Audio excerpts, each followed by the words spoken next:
Puji nama Tuhan, salam sejahtera dalam kasih Tuhan kita Yesus Kristus. Pada tanggal 21 April kita memperingati Hari Kartini. Kartini adalah pahlawan nasional, ya. Beliau sangat berjasa dalam memajukan peran dari kaum wanita yang ada di Indonesia. Melalui perjuangan Kartini, maka wanita di Indonesia dapat memiliki pendidikan yang tinggi, dapat berkarir, dapat berprestasi di bidang apapun juga. Semua tidak lepas dari peranan beliau yang adalah tokoh emansipasi wanita. Nah, kita wanita generasi penerus yang ada tinggal menikmati dan meneruskan apa yang telah diperjuangkan oleh beliau. Saudara yang diberkati Tuhan, pada pagi hari ini saya mau mengajak saudara di mana saja berada untuk melihat satu pribadi yang rela berkorban, menyerahkan dirinya demi keselamatan seluruh umat manusia. Pribadi itu adalah Tuhan Yesus Kristus. Melalui kematian Yesus, maka setiap orang yang percaya kepadanya, dosanya diampuni, dia diberi kuasa menjadi anak-anak Allah dan menjadi ahli waris, yang artinya orang-orang yang berhak menerima janji-janji Allah. Puji nama Tuhan. Tuhan adalah Bapa.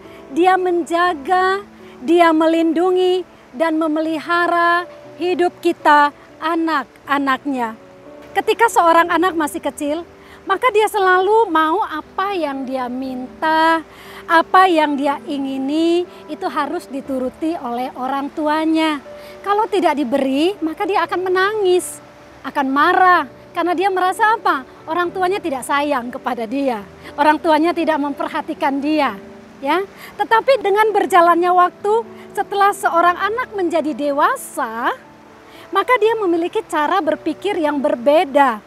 Fokusnya bukan lagi untuk dirinya sendiri, tetapi dia mulai bisa berpikir, bagaimana ya cara saya atau apa ya yang saya dapat lakukan untuk bisa menyenangkan hati orang tua saya.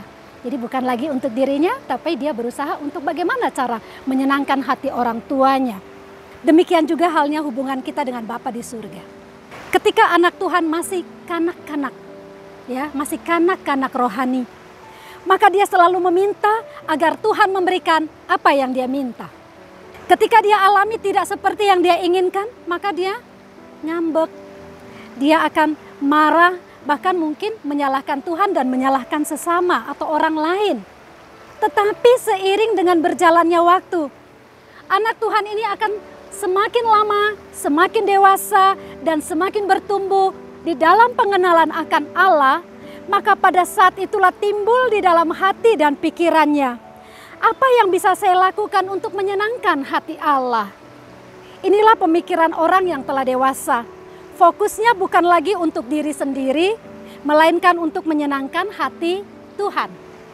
Saudara yang diberkati Tuhan, saat Yesus berada di dalam dunia, dia banyak melakukan kehendak Allah. Dia banyak melakukan hal yang menyenangkan hati Bapanya. Saya terbatas untuk menyampaikannya, tetapi dalam waktu yang singkat saya akan membahas dua hal apa yang Yesus lakukan untuk menyenangkan hati Bapanya. Yang pertama, ketika dia menyerahkan kehendaknya kepada Bapa. Ketika Yesus menyerahkan kehendaknya kepada Allah. Kita tahu kisah ketika Yesus berada di Taman Getsemani, malam sebelum dia ditangkap untuk disalibkan. Saat itu Yesus berada dalam satu ketakutan yang luar biasa. Yesus yang adalah Tuhan, tetapi dia juga adalah manusia 100%. Dia juga merasa takut yang sangat pada saat itu. Dan firman Allah mengatakan, malaikat Tuhan datang untuk menguatkan dia.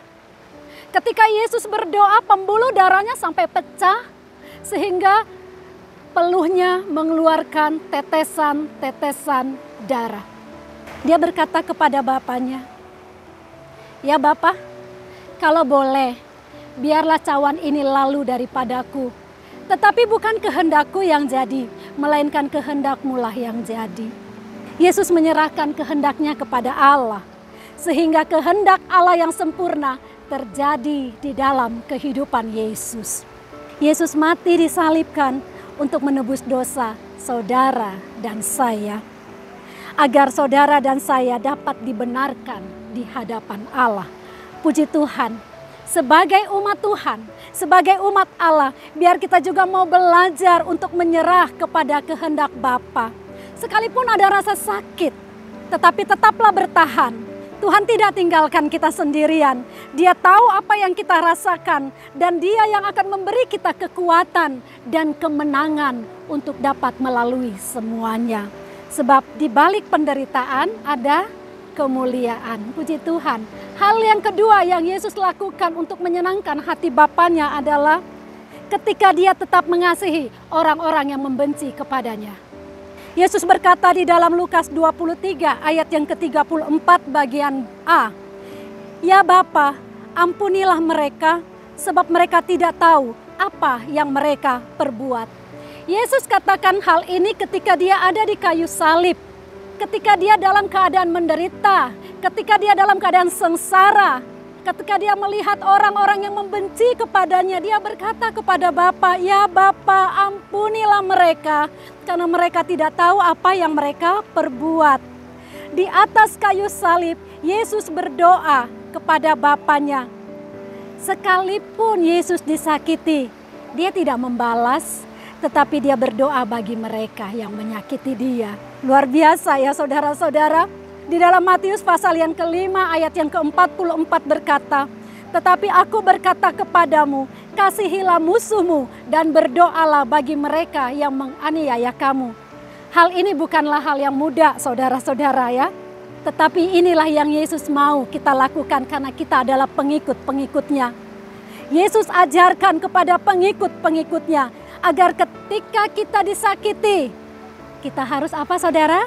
Mengasihi, mengampuni dan mendoakan orang-orang yang sudah menyakiti kita. Saya katakan tadi hal ini bukan hal yang mudah karena kecenderungan hati manusia itu ketika disakiti otomatis ingin membalas. Tapi itu bukanlah kehendak Bapa. Ya saudara, Yesus telah mengajarkan agar jangan membalas kejahatan dengan kejahatan, tetapi apa? Kalahkanlah kejahatan dengan kebaikan. Seperti yang Yesus sendiri telah teladankan di dalam kehidupan kita. Sebagai pengikut-pengikut Yesus, mari kita teladani apa yang telah Yesus lakukan. Mari kita belajar untuk melakukan apa yang menyenangkan hati Bapa kita. Saudara-saudara, kita mau menyerahkan kehendak kita kepada Allah. Dan yang kedua, kita mau mengasihi, kita mau berdoa bagi mereka yang sudah menyakiti dan melukai hati serta perasaan kita. Ingat, Yesus telah mati bagi kita agar kita hidup bagi Dia. Puji Tuhan, mari kita berdoa. Bapa yang baik, di dalam nama Tuhan Yesus Kristus kami bersyukur kepadamu. Terima kasih buat teladan yang Yesus sudah berikan di dalam hidup kami. Kami mau belajar untuk menyerahkan kehendak kami kepada Bapa, sehingga kehendak Bapa yang sempurnalah terjadi di dalam hidup kami. Dan Engkau juga mengajar kepada kami untuk mengasihi kepada mereka yang sudah menyakiti kami. Tuhan, Engkau yang memberi kami kekuatan untuk dapat melakukan semuanya. Bersama dengan Roh Kudus, kami diberi kemampuan untuk dapat melakukan setiap firman yang telah kami dengarkan.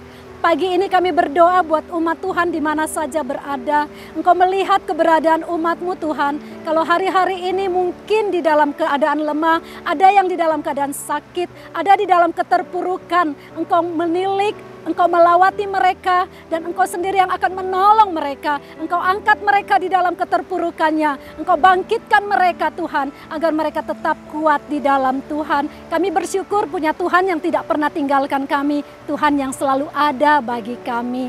Terima kasih Yesus buat kasih-Mu. Biar hidup kami menjadi hidup yang menjadi berkat dimanapun kami berada. Tuhan, berkati pekerjaan-Mu juga yang ada di GPDC OTW Temanggung. Berkati Bapak Ibu Gembala yang ada, berkati seisi pastori, berkati staf gembala, diaken dan seluruh aktivis beserta seluruh jemaat Tuhan. Engkau melawati umat-Mu, berkati dalam pekerjaan, berkati dalam pendidikan, berkati dalam rumah tangga, apapun yang menjadi pergumulan umat Tuhan, Tuhanlah yang menjadi jawabannya. Terima kasih Tuhan buat hari ini, terima kasih buat firman-Mu. Kami percaya Tuhan selalu ada bagi kami, dan hari ini adalah hari yang telah diberkati oleh Tuhan bagi kami. Terima kasih buat kasih-Mu, kami masuki hari ini bersama dan di dalam nama Tuhan Yesus Kristus. Haleluya, amin.